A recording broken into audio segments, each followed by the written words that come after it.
Alam niyo mga kasama, ayoko po talagang makialam sa politika. Ang katotohanan, noong pong nakaraang halalan, ako po ay inimbitahan.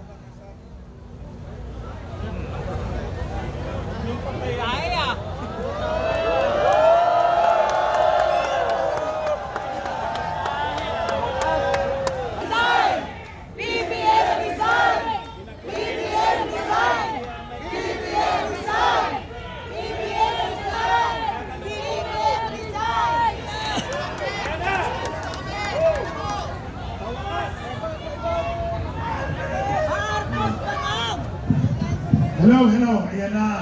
Ayan o!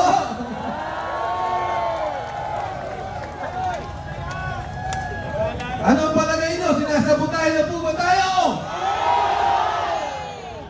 Mga kasama, katulad ng aking binabanggit kanina, gusto ko po sana lumayo muna sa politika. Nung ako ay impitahan ni Senador Marcoleta at ng sagip, nung pong nakaraang halalan, ang sabi ko kay Senador Marcoleta, Senador Kadante, kumari ayoko munang sumabak sa politika. At umabot po sa punto na maraming nagiging paggugulo, debate at away sa politika, hindi po ako nakikialam. Hanggang sa lumapit si Sergeant Orly Gotesa.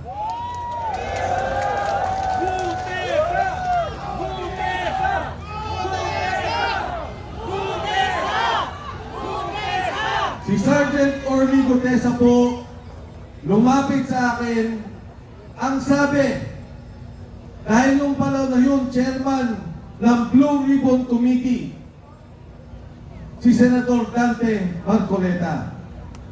Ang sabi niya, Kong, sabi niya, ito po ang mga nangyayari. Nag-deliver po kami ng pera. Dito, sa may Valle Verde, dumarating ang bilyong-bilyong pera. Nilalagay po namin sa maleta at dinideliver namin doon po kay Speaker Martin Romualdez. Marami po siyang kinento, pati yung Department of Health. Pinapakailaman ang pondo, ang mga kontrata, ang mga gamot, ang tulong sa mahihirap. Meron pang kinwento si Sergeant Gotesa, sabi niya, Sir, ang dami po naming pera, pinamimigay sa media.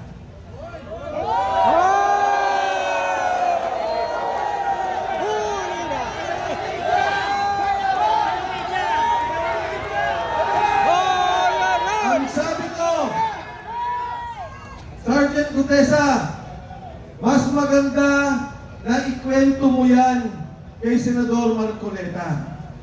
Mas magandang siya ang makadinig dahil siya naman ang taga-pamahala, ang pinuno ng Blue Ribbon Committee.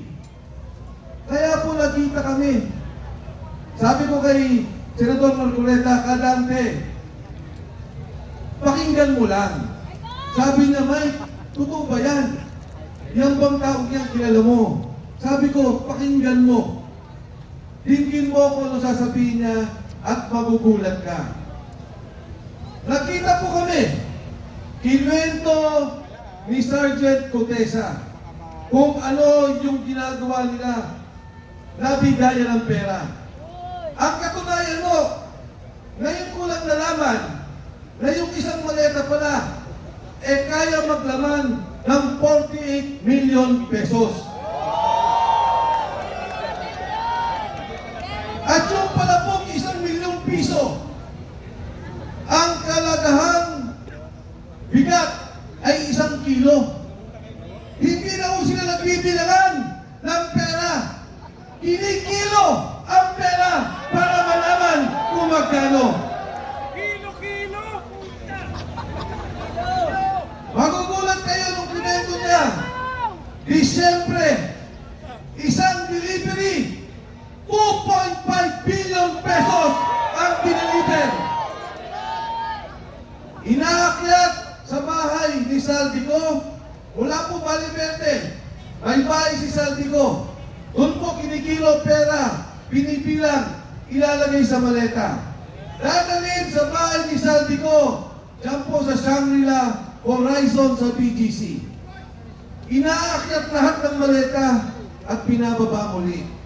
Hindi ko po maintindihan, tinanong ko, Sarge, bakit inaakyat pa yung maleta ang bibigat?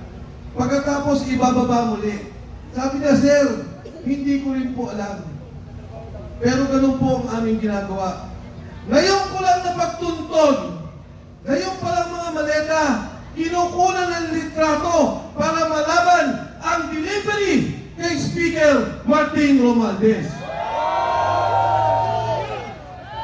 Ngayon po, nung una, si Sergeant Gutesa sabi niya, hindi ko kailangan ng protective custody o proteksyon ng Senado. Sabi niya, huwag niyo na rin po akong isama sa Witness Protection Program. Kasama siya sa mga kasama niyang Marines. Noong una, hindi po kami nakapag-usap ng direkta. May nagsasabi lang po kung ano ang kanyang mensahe. Ngayon, ang huling mensahe nung nakaraang 2 linggo, hindi na po siya pinoproteksyonan. Siya po ay kinukulong na, illegally detained ng kanyang makasama ng MC2 ng Philippine Marines. Malayay sa Gutesa! Labas daw! Alam niyo po, ang kinakaawa ko, naintindihan ko, si Sergeant Gutesa, napapirmal po nila ng affidavit. Umatras na, iniba na ang kwento. Ang sabi niya, si Defensor at si Marcoleta ay babayaran daw siya sa kanyang sasabihin. Binidyo si Sergeant Gutesa, pero hindi po ako galit. Kahit nabaguhin niya kwento, naintindihan ko. Dahil pag ang pamilya mo, ang asawa mo, ang mga anak mo, ang tinakot, naintindihan ko, Sergeant Gutesa, huwag kang mag-alala, naintindihan ka ng sambayan ng Pilipino. Ang aking apila sa mga nagkukulong sa kanya, pakawalan niyo naman po yung tao.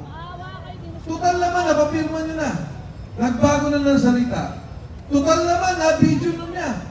Na sinasabi niya na iba na ang kanyang salita. Na hindi na siya nag-deliver kay Martin Romualdez. Pakawalan niyo na po yung tao.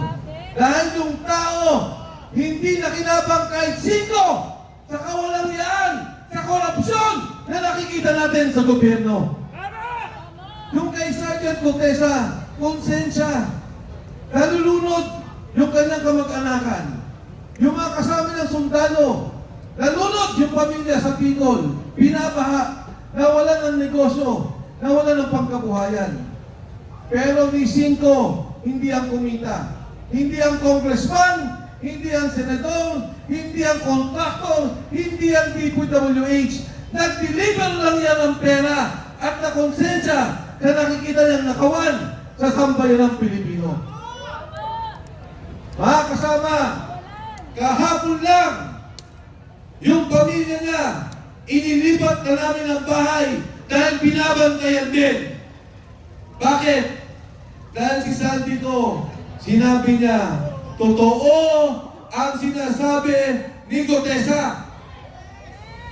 Ang aking pong kinagulat, ang aking pong kinabangha, dati ang sinasabi ko, imbestigahin niyo si Saldico. Dati ang sinasabi ko, imbestigahin niyo si Speaker Martin Romualdez. Ngayon ko lang narinig yung sinabi ni Saldico na ang pera, dinadala nila ang mali-maliit ang pera kay President Bongbong BBM Marcos. Ang sabi ni Pangulong Marcos, bayan naman kayo. Ang sabi niya, ikulong ang nagnakaw. Ang hamon ko sa kanya, President BBM Marcos, ikaw ang mastermind. Ikaw ang dapat mahiya. Ikaw ang dapat ikulong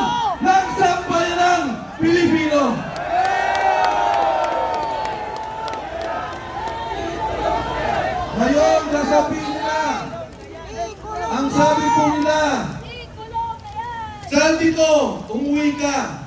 Harapin mo ang kaso.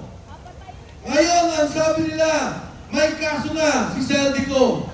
Noong araw, ang sabi nila, wala silang kaso kay Saldico. Noong sila na ang tinuro, Speaker Martin Romualdez, President Bongbong Marcos, biglang nagkakaso, biglang papauwiin dito. Para ano? Patahimikin? Para ano? Pabalik na rin? Para ano?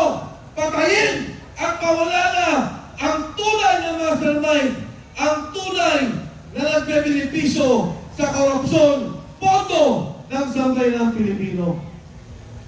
Yan pong pondong yan, pera nyo, binabayaran natin lahat yan. Buwis yan ng taong bayan. Tapos ganyan lang mangyari.